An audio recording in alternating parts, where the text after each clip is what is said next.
Welcome to incredible explain. 21वीं सदी, Seoul. जंग बोंग हवान एक जिंदगी से लवफुल शेफ, लड़कियों का दीवाना, एक दिन अचानक सीढ़ियों से गिरता है और तालाब में गिर जाता है। आंखें खुलती हैं और वो खुद को देखता है एक रानी के शरीर में।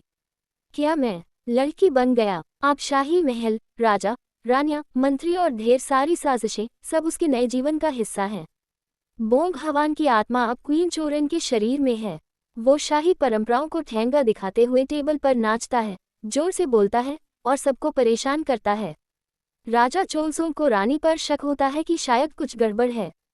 ये रानी कुछ ज्यादा ही बिंदास क्यों है? नहाते वक्त राजा की एंट्री और बोंग हवान का चिल्लाना, मेरी इज्जत लुट जाएगी। महल में सब सोचते हैं रानी पागल हो गई है, पर रानी की चालाकी और 21वीं सदी की बुद्धि सबको हैरान कर देती है। राजा को पता चलता है कि रानी के पीछे कई लोग पड़े हैं, राजनीतिक साजिशें, हत्या की प्लानिंग और वफादारी की जांच। रानी अब बन चुकी है एक गेम चेंजर। उसका दिमाग अब सिर्फ बचने में नहीं, सत्ता चलाने में लग गया है।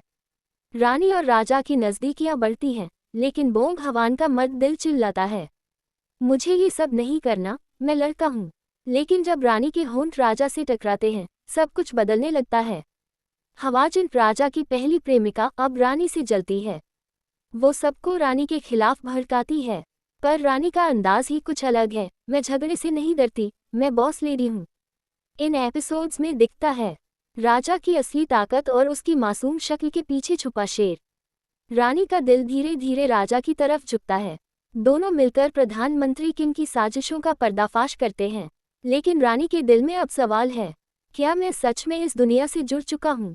राजा को शक हो जाता है कि रानी कुछ छुपा रही है। रानी भी सोचती है कि शायद वो कभी वापस नहीं जा पाएगा। इस बीच उसकी योजनाएं दरबार में हलचल मचा देती हैं। राजा और रानी एक दूसरे के लिए जान देने तक तैयार हो जाते हैं। दरबार में विद्रोह होता है, रानी को मारने की कोशिश की जाती है। राजा घायल होता है लेकिन हार नहीं मानता। रानी अब सिर्फ बोंग हवान नहीं, किम सुयोंग बन चुकी है, एक शाही आत्मा जो प्यार करना सीख चुकी है। एक बड़ा झटका, बोंग हवान की आत्मा अपने समय में वापस चली जाती है। वो अपनी लाइफ में सब कुछ बदल देता है, पर एक चीज नहीं भूल पाता, रानी चोरिन और उसका प्यार। और उधर असली रानी की आत्मा लौटती है। वो और राजा चोलसोंग मिलकर कोरिया को एक नई दिशा देते हैं।